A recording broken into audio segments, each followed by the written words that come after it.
Urdu ngati Mhambrey जो पढ़ो फारसी बेचो तेल जरे दियो ngata ngamar tafawut की जब अंग्रेज हिंदुस्तान लायों से इंग्लिश कंपलसरी चुआना फारसी योत खानून गांगमास चिबाजू कि योत खानी दे लैंग्वेज उन गांगमा ख़त्म सोंग दे कना दी महावरा लेक्सना मशहूर सोंग की पढ़ो फारसी बेचो तेल जरे देना ना चोक्स 2019 yang जब लद्दाख यूटी थोप नाचंग स्कॉलर गांगमा पढ़ो करो पीएचडी बेचो खुबानी दिया चोक्सी नाचंग सोंग सेट चे जबाना नाचंग दक्सा 5-6 साल सोंसिन नातंग गांगमार तकपयत की रिक्रूटमेंट प्रोसेस मचा 5-6 साल गैप ना दारे रिक्रूटमेंट प्रोसेस अब धीरे धीरे छीन योत पिन मपा दक्सा कॉलेज शिका नाती कॉन्ट्रैक्चुअल पोस्ट बिनोत देंग नातंग लद्दाखिन मन लेक सेना कम लेनिनोत बाहर पन मन खिमो लेनिनोत नातंग तकपयत की नोटिफिकेशन बिंचना दी यूनिवर्सिटी या कॉलेज लेवली गा पोस्ट नोटिफिकेशन बिंचना ओदे मेंशन बसोत पिन की preferences shall be given to locals जरे दे मतलब पंगातंग गांगमार तकफा की दियो लोकल लतांचिन जरे लेकिन दिरिंग नाचा नातेस दिया देन दबाना खाचिगा माने पीएचडी यो तिनचांग खों दे माने बिल्कुल इंटरव्यू खुरी फिला खों ओदेंग सिलेक्शन फिला खों शॉर्टलिस्ट खोरा मासों बाकी सिलेक्शन को दूर की बात है देर के आपने पीएचडी यो तिनचिक चांग पंगाती पीएचडी यो दून गांगमा खत्म सों दिया चोला नाती लोकल अथॉरिटी सुनना ची मजबूरी होत कि नातंग लद्दाखिन ला नाती कॉलेज ना यूनिवर्सिटी सांग नाता दियांग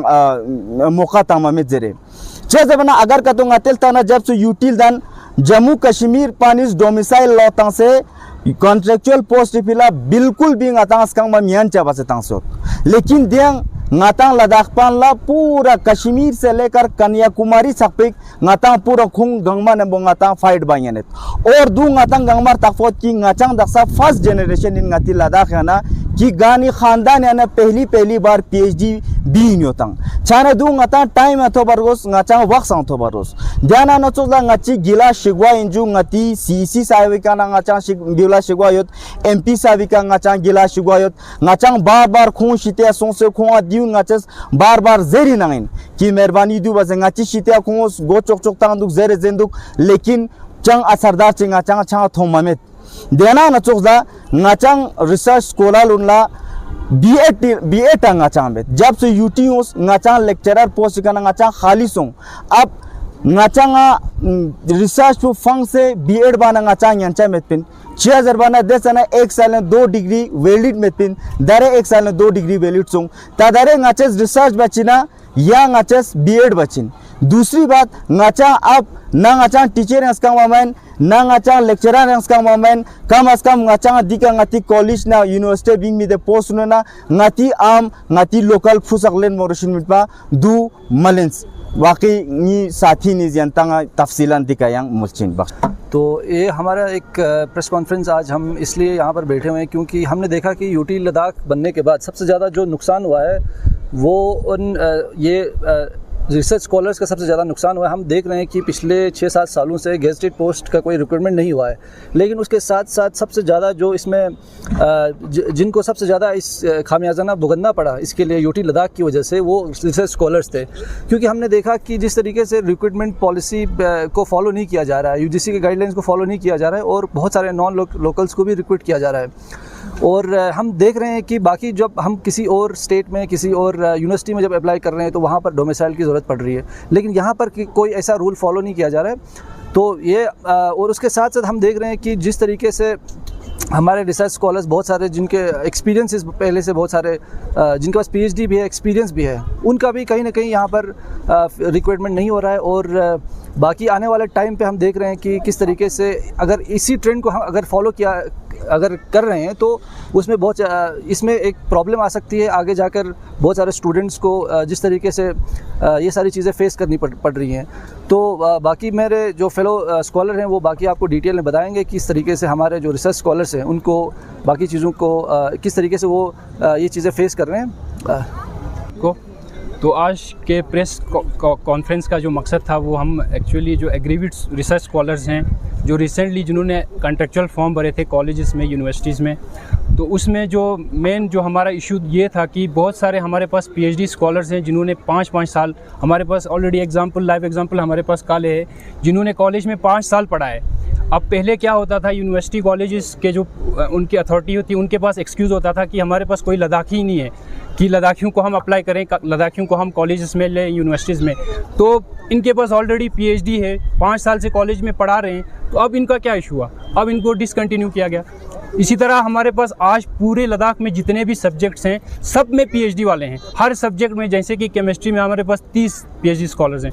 इसी तरह ज़ूलॉजी में हमारे पास कोई 25 पीएचडी स्कॉलर्स हैं, हर सब्जेक्ट में मतलब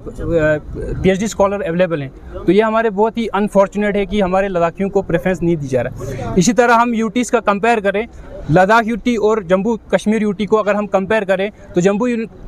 कश्मीर यूटी में क्या किया जाता है, डोमिसाइल लॉ है, उसको पूरे कॉलेजेस में जब हम इवन अप्लाई भी करते हैं तो वो बोलते हैं पहले डोमिसाइल दिखाओ। डोमिसाइल कहाँ है आप लोगों के पास? लेकिन हमारे यहाँ क्या होता है, डोमिसाइल का जो प्रेफरेंस रखा है कि preference shall be given to the Ladakhis, but when it comes to giving the preference वो कहते हैं कि भाई प्रेफरेंस तो नाम का है, कोई मैंडेटरी थोड़ी है, तो बाहर के लोगों को लिया जाता है। और ये पता नहीं, या तो लद्दाखियों को ये समझते हैं कि हम नाकाबिल हैं और हमने 5-5 साल 10-10 साल हमने अपनी पीएचडीज़ की, डिग्रीज़ की, even we qualified JRF NET, even हमने पेपर्स पब्लिश किए, वो कहीं भी हमारा दिखता नहीं है। सिमिलरली हमारे यहाँ यूनिवर्सिटीज़ में जो रिज़र्वेशन पॉलिसीज़ है, तो रिज़र्वेशन पॉलिसीज़ जो हमारे लद्दाख की जो नई निकली है उसको हमें इवन यूनिवर्सिटीज़ में भी अप्लाई करना चाहिए और कॉलेजेस में भी अप्लाई करना चाहिए, जो न्यू रिज़र्वेशन पॉलिसीज़ आई। और जो डोमिसाइल लॉ बना है नया, उसको इम्प्लीमेंट स्ट्रिक्टली इम्प्लीमेंट करना चाहिए कॉलेजेस के पोस्ट के लिए। अगर यूनिवर्सिटीज़ के लिए आप एप्लीकेबल नहीं कर सकते तो कॉलेजेस का, जैसे कि हमारा पेरेंट यूटी था हमारा जम्मू एंड कश्मीर में जैसे डोमिसाइल लॉ एप्लीकेबल है, इसी तरह लद्दाख पे भी एप्लीकेबल होना चाहिए।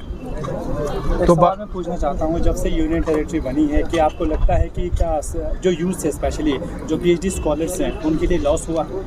बहुत सारा लॉस है। आप अब हमारा रिसर्च स्कॉलर फोरम है, आप वहाँ पे देख सकते हैं अराउंड 500 रिसर्च स्कॉलर्स है। अब वो रिसर्च स्कॉलर जो हमारे टॉप लायर, मतलब अब माने हम लद्दाख पूरे के, वो रिसर्च स्कॉलर कौन हो सकता है जो अपने 5 ईयर पीएचडी के दे के आपके कौम के लिए कुछ करना चाहता है। बट अब अगर हम देखें कि they are going for nothing, उनको इतना सब कुछ करने के बाद भी उनको अगर कुछ नहीं मिलता है, तो हमारे जो आने वाली जनरेशन है वो किस चीज़ को इंस्पायर किस से होंगे? आज हमारे साथ हमारे बच्चे हैं जो हम जिनको पढ़ाते हैं, वो बोलते हैं सर हमें पीएचडी करना है, हमें नेट जेआरएफ करना है, तो हम उनको क्या बोलेंगे? हमारे पास तो कोई आंसर है ही नहीं, बिकॉज व्हेन दे सी अस, हमारे पास कुछ ऑप्शन ही है, हम उनको क्या बोलें? They want to be a role model like us. वो लोग तो हमें रोल मॉडल मानते हैं, बट आज हमारी हालत ये है कि we can't even find even a single job.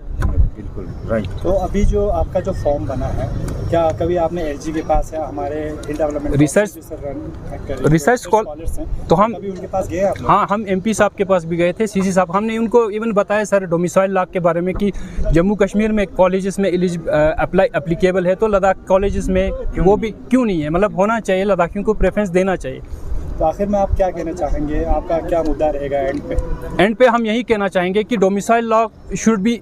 Applicable to the colleges, कि हर कॉलेजेस में जैसे जम्मू कश्मीर में जिस तरह से डोमिसाइल लॉ है, इसी तरह कॉलेज, पहले हमारे पास एक्सक्यूज़ था कि भाई हमारे पास डोमिसाइल लॉ अवेलेबल नहीं है, बट अब हमारे पास डोमिसाइल लॉ आ चुका है, तो कॉलेजेस में स्ट्रिक्टली डोमिसाइल लॉ को ये करना पड़ेगा।